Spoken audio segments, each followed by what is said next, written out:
네, 안녕하세요. 반갑습니다. 돈마네TV의 한동훈 대표입니다. 오늘 시장이 좀 올라서 참 다양스럽다라는 말씀을 전해드리고 싶고요.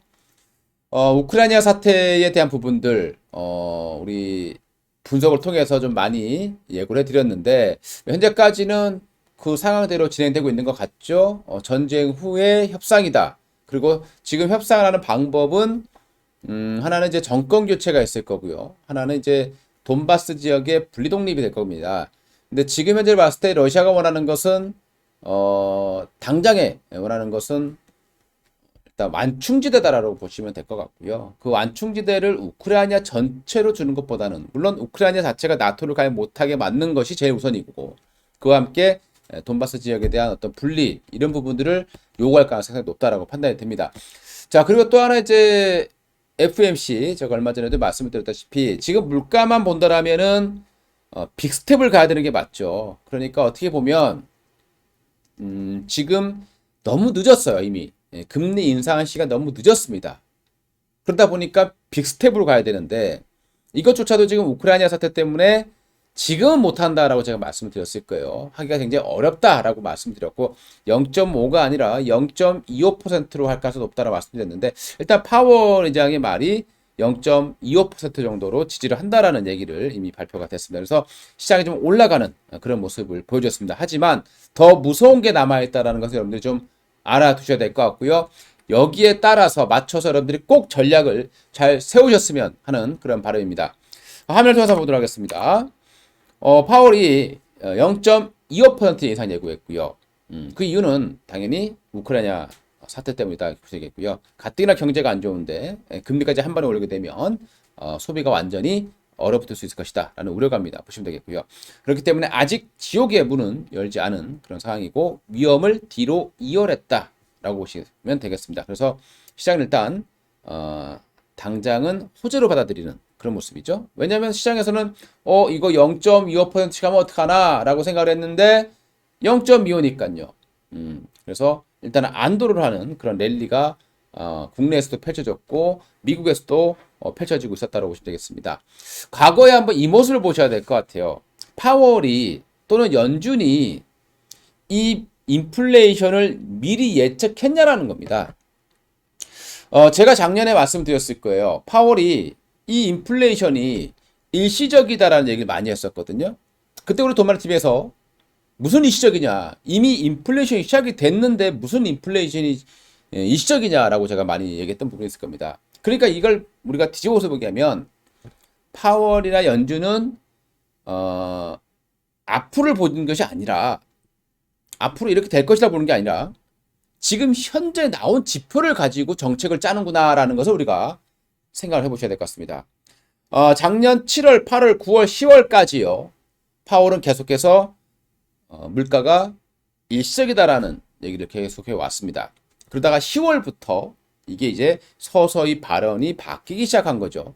그러면서 재임을 하면서부터 갑자기 매파적으로 돌변하는 그런 모습들을 보여줬습니다. 오히려 인플레이션과 싸우려는 그런 모습들을 보여줬다라고 보시면 되겠습니다. 어제 이제 파월이 나왔던 얘기 중에서 일단 0.25%를 지지를 하지만 향후 인플레이션을 보고요. 지속적으로 높아진다라면 어느 한 회의나 여러 번의 회의에서 더 공격적으로 움직일 준비가 되어 있다고 얘기했다는 겁니다. 그러니까 어느 정도 예측을 하고 있다는 거죠. 향후에 물가가 더 폭등할 거라는 것을. 그 시기가 언제쯤 되겠느냐? 저는 5월 달로 봅니다. 4월 또는 5월 달이 될 텐데요. 이게 갑자기 높아지는 시기는 지금까지 어떤 텀을 보면은 한 2개월 정도가 있다는 거죠. 텀이. 그러니까 한번 보시겠습니다. 우리 유가가 언제부터 올라왔느냐를 보게 되면요. 지금 이 인플레이션을 보게 되면 이미 여기서 인플레이션 시작이 됐었죠. 물가 상승이. 그러다가 주춤했어요. 이때 왜 주춤했느냐? 작년에. 작년에 물가를 끌어올린 주범은 비철금속이라던가 곡물이라던가 뭐 기타 희귀금속들이 많이 있었습니다. 자, 그 당시에 유가는 별로 오르질 않았어요. 자, 그런데도 이 정도 올랐다는 거죠. 그리고 올해 이제 유가가 조금씩 올라오는 상황, 80불 근처까지 올라오는 상황에서는 오히려 곡물가라든가 이런 부분들이 좀 조정을 받았던 시기였죠. 그런데도 물가는 올라왔습니다. 그러니까 이게 시차를 두면서 자꾸 물가에 반영이 된다는 거죠. 그러니까 연준이 봤을 때는 여기까지는 그래 일시적이다라고 생각을 했는데요. 계속 이게 그때도 계속해서 비철 금속이라든가 이런 가격들이 올라왔던 시기거든요. 그러니까 이거는 뒤늦게 당연히 물가에 반영이 될 것입니다. 그러니까 지금도 마찬가지로 유가 폭등이 지금 이 물가 인상에 인플레이션이 반영이 안 돼 있다라는 거죠. 자, 지금 유가가 무려 114달러입니다. 물론 전쟁 때문에 일시적이다라고 볼 수 있을지 모르겠지만 전쟁이 좀 마무리된다 하더라도 엄청난 폭락세로 가지는 않을 거라는 거죠. 그러면 계속해서 물가를 압박할 수밖에 없는 거죠.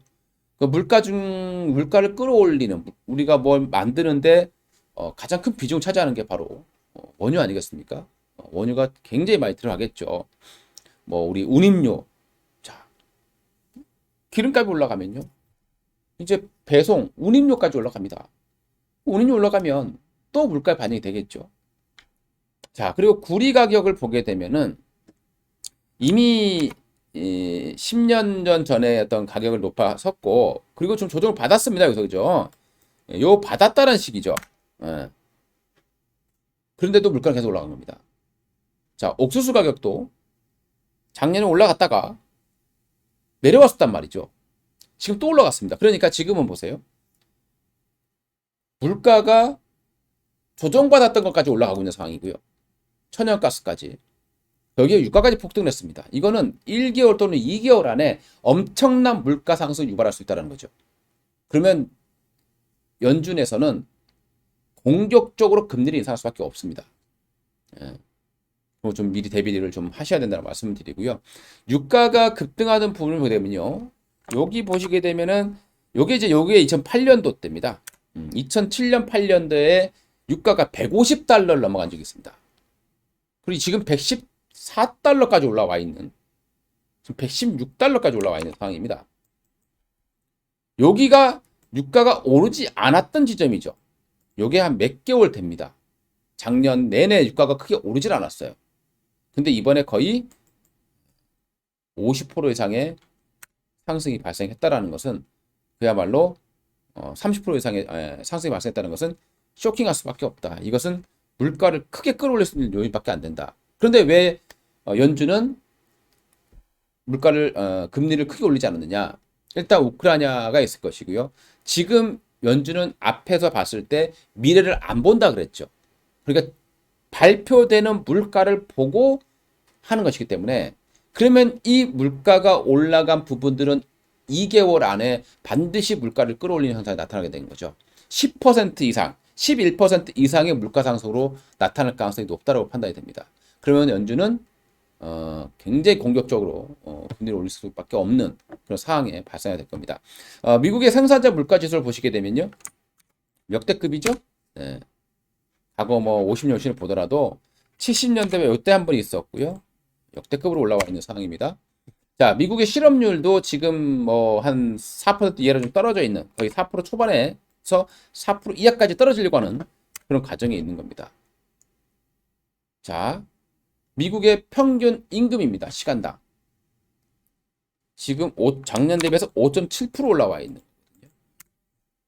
그리고 물가가 오르면 또 사람들은 더더욱 더 높은 임금을 요구할 수밖에 없는 거가 되겠죠. 그래서 물가상이 더 이어질 수밖에 없다라고 봐야 될 것 같고요. 시간당 임금도 더 올라갈 가능성이 높다라고 판단이 됩니다. 자, 반면에 중국 같은 경우는요, 그렇게 뭐 물가 상승이 강하지 않습니다. 왜냐하면 공산주의이기 때문에. 그리고 중국 같은 경우는 많은 원자재들을 자기들이 생산하고 있기 때문에, 그리고 가스 같은 경우도 러시아로 많이 받아들이고 있기 때문에 참 중국은 인플레이션 압박이 굉장히 낮다라고 봐야 될 것 같고요. 생산자 물가도 굉장히 높았다가 최근에 조금 주춤해지는 이런 모습을 보여주고 있습니다. 이게 떨어지면은 우리가 생각했을 때 그럼 물가 좀 떨어지지 않겠느냐라고 생각할지 모르겠지만, 이건 역시 유가 상승이라는 것을 반영하지 않았다라는 것을 좀 보셔야 될 것 같습니다. 자, 그러면 우리가 이제 마지막 기대할 수 있는 것은 우크라이나 전쟁이 끝나고요. 그리고 코로나가 마무리 들어가면서 뭉쳐졌던 공급망이 해결돼야 되는데 이게 쉽게 해결되지는 못할 것 같다. 그러면 우리가 금리 인상 속도를 굉장히 빠르게 볼 수 있을 수도 있다고 말씀을 드리고 싶네요. 자, 여기서 우리가 우려해야 되는 것은 지금 미국의 장기, 단기 채권을 보세요. 채권 수익률이 지금 2년물이 1.5까지 와 있습니다. 우리가 이제 미국의 수익률 곡선이라는 게 있습니다. 장단기 수익률 차이를 보는데요. 이 수익률 차가 좀 높아야 돼요. 그래야 장기 금리가 높다라는 거고, 장기 금리가 높다라는 것은 미래 성장률이 높다라고 판단하는 겁니다. 근데 자꾸 미래의 거는 올라가지 않고 단기 거만 올라간다라고 하면 지금 차이가 거의 35pp까지 내려와 있죠. 이게 보통 40pp 차이로 내려가게 되면은 굉장히 좀 어떻게 보면 약간 좀 위험 신호로 받아들인다고 보시면 되겠습니다. 그만큼 금리 인상 가능성은 높아졌는데 미래에 대한 성장이 불투명하다는 것을 반영해주고요. 그렇다고 해서 이게 또 장기 금리가 급등하게 된다는 소리는 뭘 의미하겠습니까? 물가가 많이 올라간다 소리가 되겠고, 그래서 장기 금리가 너무 가파르게 또 올라가게 된다. 그리고 단기 금리도 같이 올라간다라고 하면 이거는 정말 엄청난 위험으로 다다를 수 있다는 거거든요. 이게 역전돼도 위험하고 또 너무 가파르게 올라가도 위험한 그런 상황이 될 것 같습니다. 그러니까 2.5%가 아마 한계치가 될 가능성이 높다. 제가 누누이 말씀을 드리고 있는 그런 상황이 되는 것 같고요. 그리고 이제 여기 이제 수익률 곡선입니다. 장단기 금리 차가 지금 쭉 내려와 있다는 것은 수익률 차가 굉장히 낮아지고 있다는 거거든요. 그러다 보면 나중에 시장에서 분명히 나올 겁니다.